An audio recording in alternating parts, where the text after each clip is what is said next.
श्री स्वामी समर्थ. जय जय स्वामी समर्थ. श्री स्वामी समर्थ महाराजांच्या आजच्या या अद्भुत अशा दिव्य चमत्कारिक स्वामी संदेशामध्ये सर्व स्वामी भक्तांचं मनापासून स्वागत आहे. स्वामी भक्तांनो, आजचा संदेश तुम्ही मन लावून शेवटपर्यंत नक्कीच ऐका. तुमच्या जीवनात चमत्कार घडेल आणि तुमच्या मनातील सर्वात मोठी इच्छा स्वामी महाराज नक्कीच पूर्ण करतील. स्वामी भक्तांनो, चॅनलवर नवीन असाल तर चॅनलला सबस्क्राईब करून व्हिडिओला एक लाईक नक्की करा. स्वामी भक्तांनो, ज्या क्षणी तुमच्या डोळ्यांमध्ये अश्रू येतात आणि त्या अश्रूंमध्येही तुम्ही स्वामी स्वामी म्हणत असता, त्या क्षणी तुमच्या आयुष्यात सगळ्यात मोठा चमत्कार घडतो. कारण त्याच भावना स्वामींच्या हृदयाला स्पर्श करून स्वामींच्या कृपेला जागा करतात. तुमचं मन जेव्हा परमेश्वराच्या चरणात स्थिर होतं तेव्हा बाहेरचा गोंधळ, चिंता, अपयश सगळं हळूहळू दूर होतं आणि एक गूढ शांतता, एक पवित्र आश्वासक अनुभूती तुमच्या आत्म्याला व्यापून टाकते. स्वामी समर्थांच्या कृपेने जेव्हा एखाद्या भक्ताच्या जीवनात नवीन सकाळ उगवते तेव्हा ती केवळ दिवसाची सुरुवात नसते, तर ती एक नव्या आयुष्याची, नव्या आशेची आणि नव्या भक्तीची सुरुवात असते.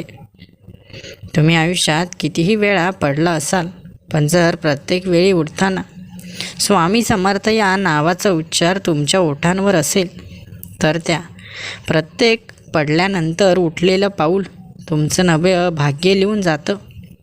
स्वामी महाराज सांगतात, जेव्हा तुमचं मन शुद्ध, नम्र आणि भक्तिमय असेल तेव्हा परमेश्वर तुमच्या हृदयात स्थान घेतील आणि अशा भक्तांच्या आयुष्यात प्रत्येक दिवस हा स्वतःच्या उन्नतीसाठी पवित्र ठरत असतो. तुमच्या दुःखातून, संघर्षातून आणि अश्रूंमधून परमेश्वराचं कार्य करत असतो. त्यामुळे त्या वेदनाही प्रेमाने स्वीकारा, कारण त्या वेदनांचं उत्तर म्हणजे पुढचं यश, आणि ते यश ही स्वामींची देणगी असते. स्वामींच्या चरणांशी बांधलेली श्रद्धा ही इतकी दृढ असते की ती संकटांमध्येही ढळत नाही, अपमानातही शांत राहते आणि अपयशातही हसत स्वामींचं नाम घेत राहते. आणि ही श्रद्धा अखेर विजयाची मोहर आहे. तुमचं भविष्य कोण ठरवतं? परमेश्वर.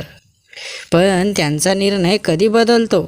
जेव्हा तुमचं मन संपूर्ण शरीर आणि आत्मा त्यांच्या चरणी नम्रतेने नतमस्तक होतं आणि त्या समर्पणातच सगळं बदलतं. भक्तांनी हे समजून घ्यावं की जेव्हा आपण भक्तीने युक्त होतो तेव्हा आपले विचार शुद्ध होतात आणि विचार शुद्ध झाले की कृतीतूनच देव प्रकट होतो आणि ही कृतीच मग समाजासाठी प्रेरणा बनते. स्वामींचं स्मरण करताना जर मन स्थिर, विचार निस्वार्थ आणि भाव शुद्ध असतील तर त्या क्षणी तुमचं आणि परमेश्वराचं नातं इतकं बलवत्तर होतं की कोणतंही संकट तुमच्या दारी येत नाही. तुम्ही गरीब असाल, श्रीमंत असाल, शिकलेले असाल किंवा अशिक्षित असाल, स्वामींचे आशीर्वाद सगळ्यांसाठी सारखेच असतात, कारण त्यांच्या दृष्टीला भेदभाव कधीच नसतो. स्वामी महाराज फक्त भक्ती बघतात आणि त्या भक्तावर कृपा करतात.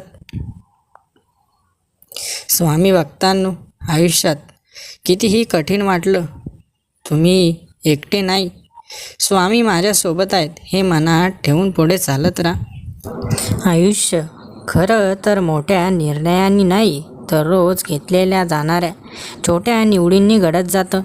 आज थोडं उशिरा उठणं, आज काम टाळणं, आज कोणाशी तरी कडक भाषेत बोलणं किंवा आज प्रयत्न न करणं, या सगळ्याचा परिणाम मिळून जो तयार होतो तेच आपलं पुढचं आयुष्य ठरवत असतं.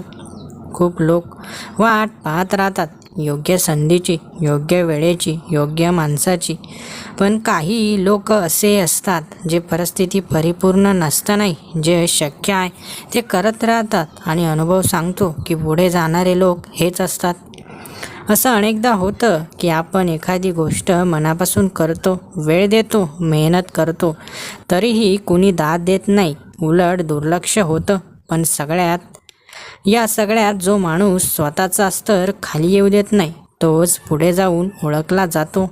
रोजच्या आयुष्यात सगळ्यात कठीण गोष्ट म्हणजे सातत्य ठेवणं, कारण उत्साह 1-2 दिवस टिकतो, पण काम तेव्हाच पुढे जातं जेव्हा मन कंटाळलेलं असतानाही आपण काम थांबवत नाही. कधीकधी अपयश येतं ते आपल्याला हरवण्यासाठी नाही, तर आपण कुठे चुकतोय हे थेट दाखवण्यासाठी. आणि जो माणूस त्या अपयशाकडे पळून न जाता पाहतो तोच पुढच्या वेळेला जास्त मजबूत होतो. असं लक्षात येतं की खूप वेळा आपली अडचण परिस्थितीत नसते, तर आपल्या प्रतिक्रिया पद्धतीत असते. कारण तीच परिस्थिती कुणाला मोडते आणि कुणाला घडवते. दुसऱ्यांचं वाईट करून आपला फायदा करून घेणं क्षणभर आपल्याला सोपं वाटतं, पण अशा मार्गाने पुढे गेलेले लोक कायम सावध राहतात, कारण त्यांनी स्वतःचं विश्वासाचं भांडवल हे गमावलेलं असतं. जे लोक कोणाची गरज नसताना योग्य ते वागणं निवडतात, नियम पाळतात, शब्द जपतात, ते कधीच लगेच चर्चेत येत नाहीत, पण जेव्हा जबाबदारीची वेळ येते तेव्हाच हे लोक आठवले जातात. काम, पैसा, यश या सगळ्या गोष्टी महत्त्वाच्या आहेत, पण त्या सगळ्यांचा उपयोग तेव्हाच होतो जेव्हा माणूस रात्री शांतपणे झोपू शकतो, मनात अपराधभाव नसेल आणि स्वतःबद्दल आदर शिल्लक असेल तरच. कधी आयुष्य आपल्याला थांबवून विचार करायला लावतं, काही गोष्टी हिरावून घेतं आणि माणसं देखील आपल्यापासून दूर करतं, पण पुढे जाऊन समजतं की त्या रिकाम्या जागाच आपल्याला नव्याने घडवण्यासाठी आवश्यक होत्या. खूप लोक म्हणतात की नशीब जोरावर होतं, पण वास्तवात नशीब बहुतेक वेळा त्या लोकांच्या बाजूने झुकतं जे प्रयत्न सोडत नाहीत, योग्य मार्ग सोडत नाहीत आणि वेळ आली तरी स्वतःचं माणूस पण जपतात. एक टप्पा असा येतो की माणूस मागे वळून पाहतो तेव्हा दिसतं की काही गोष्टी वेळेवर मिळाल्या नाहीत, काही वाटा कठीण होत्या, पण त्याच प्रवासामुळे आज तो स्वतःवर विश्वास ठेवू शकतो. आणि तेव्हाच कळतं की आयुष्यात पुढे जाण्यासाठी प्रत्येक वेळी वेगाची गरज नसते, कधीकधी फक्त दिशा बरोबर असणं देखील पुरेसं असतं. स्वामी भक्तांनो, खऱ्या आयुष्यात खूप वेळा असं होतं की मेहनत आपण करतो, परंतु त्या मेहनतीचं फळ आपल्याला योग्य वेळी योग्य ठिकाणी मिळत नाही आणि आपल्याला असं वाटतं की मी जे हे सर्व काही केलं याचा काहीच उपयोग झाला नाही. परंतु लक्षात ठेवा, योग्य वेळ आल्यानंतर परमेश्वर योग्य मार्गाने आपल्यासाठी गोड फळ पाठवत असतात. म्हणून तुम्ही ज्या वेळेची वाट बघताय ती तुमच्या आयुष्यात लवकरच येणार आहे, कारण परमेश्वर उशिरा का होईना परंतु योग्य वेळी आपल्याला मदत करत असतात. कधी एखाद्याचं वाईट करण्याची आपल्याला संधी समोर येते, आपल्याला वाटतं की आता त्याने जे माझ्यासोबत केलं त्याचा बदला मी आता घेऊ शकतो. असे क्षण आपल्याला विचार करण्यास भाग पाडतात, परंतु लक्षात ठेवा, कधी कोणाचं वाईट करू नका. जरी तुम्हाला संधी मिळाली, कोणी तुमच्याशी वाईट वागलं असेल, परंतु तुम्ही त्याचं वाईट करू नका. स्वामी भक्तांनो, परमेश्वर हेच बघत असतो की वेळ येऊनसुद्धा आपण कोणाचं वाईट केलं नाही. स्वामी भक्तांनो, कधीकधी आपल्या हातून चुकी होते, परंतु त्या चुकीचं प्रायश्चित आपण केल्यानंतर माफीसुद्धा आपल्याला मिळत असते. कधीकधी माणूस रागाच्या भरात किंवा हिंसेच्या पोटी काहीतरी वाईट कृत्य करत असतो, परंतु नंतर त्याला पश्चाताप जेव्हा होतो तेव्हा त्याला जाणवतं की हे करणं योग्य नव्हतं, मी उगाचच वाईट वागलो, मी उगाचच दुसऱ्याचं वाईट केलं. स्वामी भक्तांनो, अशावेळी पश्चाताप झाल्यानंतर परमेश्वर सर्व चुका आपल्या पदरात घेतात आणि भक्ताला पुन्हा एकदा नवीन संधी देतात. स्वामी समर्थ महाराज तुम्हाला कधीही चुकीचा किंवा वाईट मार्ग दाखवणार नाहीत. तुमच्या मनाला स्वामी समर्थ इतके मजबूत करतील की तुम्ही कुठलाही चुकीचा मार्ग निवडूच शकत नाही.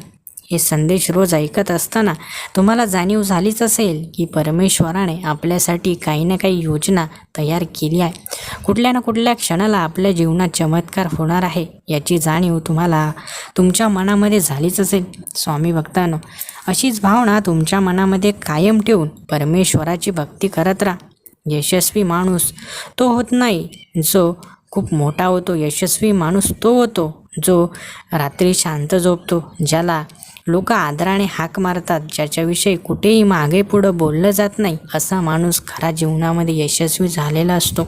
स्वामी भक्तांनो, तुमच्या कुटुंबामध्ये वाद होत असतील तर एक गोष्ट तुम्ही लक्षात ठेवा.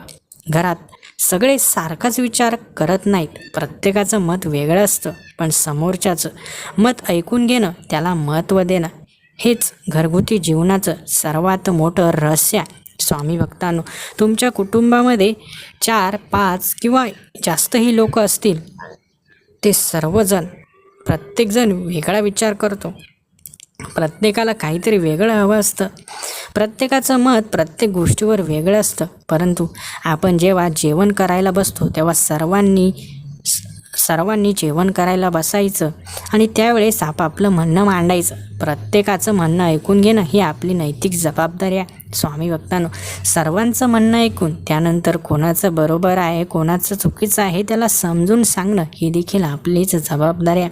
स्वामी भक्तांनो, जेव्हा परिवारामध्ये कुटुंबामध्ये चांगलं बोललं जातं, सर्वजणांचा मान सन्मान ठेवला जातो, तेव्हा ते कुटुंब नक्कीच सुखी राहतं. स्वामी भक्तांनो, जेव्हा पती पत्नीमध्ये मतभेद होतात, वाद येतात, तेव्हा आपण राग शांत झाल्यानंतर संवाद साधला पाहिजे. संवाद साधल्याने नातं अधिक मजबूत होतं. जेव्हा आपण संयम ठेवतो तेव्हा परमेश्वराचे आशीर्वाद देखील आपल्यावर बरसत असतात. ज्या घरामध्ये नेहमी भांडण तंटे होत असतात, जिथे अशांतता आहे, तिथे परमेश्वर कधीही येत नाही. माता लक्ष्मी तिथं कधीच आगमन करत नाही. म्हणून आपण आपले भांडणं राग शांत झाल्यानंतर बोलून सोडवणं आणि नंतर पुन्हा गैरसमज न होता सर्वजण सुखी समाधानाने नांदणं हेच सगळ्यात मोठी गोष्ट आहे. स्वामी भक्तांनो, जरी तुम्हाला एखाद्याचं मत पटत नसेल तर लगेच तुम्ही मनामध्ये राग घालून घेऊ नका. त्याला तुम्ही समजून सांगू शकता की तू कशा प्रकारे चुकतो आहेस, तू असं केल्याने काय होईल, असं तुम्ही शांतपणे समोरच्याला जेव्हा समजून सांगता तेव्हा तो नक्कीच समजतो. जर आपण आरडाओरडा करून त्याला समजवण्याचा प्रयत्न करत असू तर ती गोष्ट कोणालाही आवडत नसते आणि मग घरामध्ये खूप अशांतता पसरते. स्वामी भक्तांनो, लक्षात ठेवा, जे तुमच्या घरातील समस्या आहे त्या बाहेरच्या लोकांसमोर कधीच वाढवू नका. त्यांना घरातील गोष्टी कळू देऊ नका. घरातच शांतपणे त्या गोष्टी सोडवा, ज्यामुळे तुमच्या नात्यांमध्ये विश्वास टिकेल. जेव्हा बाहेरचा माणूस तुमच्या घरातील गोष्टींमध्ये हस्तक्षेप करतो तेव्हा नकळतपणे घरामध्ये आणखी ताणतणाव वाढतो. आपल्या घरांसमोर प्रत्येकाचा मान सन्मान कमी होतो. म्हणून लक्षात ठेवा, घरातल्या गोष्टी घरामध्येच सोडा, बाहेर जाऊ देऊ नका.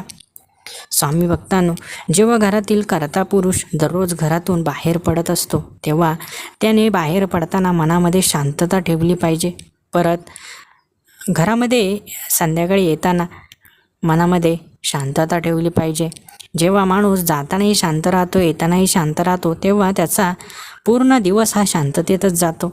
म्हणून घरातून जाताना देखील कुठलेही भांडणं वगैरे करून आपण बाहेर गेलं नाही पाहिजे आणि येतानाही बाहेरचा ताणतणाव आपण घरामध्ये आणला नाही पाहिजे, जेणेकरून बाहेरचंही जीवन शांत राहील आणि घरातीलही जीवन नक्कीच शांत राहील. स्वामी भक्तांनो, जेव्हा आपण इतरांना कुठलीही गोष्ट प्रेमाने समजावून सांगतो तेव्हा ती त्यांना लवकर पटते. परंतु आपण रागाच्या भरामध्ये जेव्हा एखादी गोष्ट समोरच्याला सांगण्यासाठी जातो तेव्हा तो राग बघून समोरचाही राग आपल्यावर काढत असतो आणि कधीही त्यांचं विचार एकमेकांना जुळत नाही. म्हणून स्वामी भक्तांनो, रागावर आधी सर्वात प्रथम संयम ठेवायला हवा. एखादी गोष्टी तुम्हाला पटत नसेल, तुम्हाला आवडत नसेल तर चिंता करू नका. थोडे दिवस ती गोष्ट दुर्लक्षित करा. नक्कीच तुम्हाला त्या गोष्टीची सवय होऊन जाईल आणि तुम्हालाही कळेल की आपणही कुठेतरी चुकलो होतो. स्वामी भक्तांनो, दुसऱ्याची चुकी शोधू नका, तर आपण कुठे चुकतोय हे अगोदर शोधा. नक्कीच तुम्हाला तुमच्या सुखी जीवनाचं रहस्य सापडेल. स्वामी भक्तांनो, जीवनामध्ये परमेश्वराने शांतता संयम ठेवायला सांगितला आहे. याचाच अर्थ जिथे शांतता आहे, जिथे संयम आहे, तिथे परमेश्वराचे आशीर्वाद कायमस्वरूपी आहेत. म्हणून स्वामी भक्तांनो, तुमच्याही कुटुंबावर परमेश्वराची कृपादृष्टी कायम राहील. तुमचंही आयुष्य फुलासारखा सुगंध देईल. तुमचंही आयुष्य फुलासारखं फुलत जाईल आणि तुमच्या आयुष्यातही सुख समृद्धी नक्कीच नांदेल. स्वामी भक्तांनो, आजचा संदेश तुमच्या कल्याणासाठी होता. हा संदेश तुम्हाला आवडला जर असेल तर व्हिडिओला एक लाईक नक्की करा. आणि स्वामी भक्तांनो, तुम्हाला रोज असे स्वामींचे दैवी संदेश, स्वामींच्या कथा ऐकायच्या असतील तर आपल्या भक्तिमय चॅनलला सबस्क्राईब नक्कीच करून ठेवा. श्री स्वामी समर्थ. जय जय स्वामी समर्थ. धन्यवाद.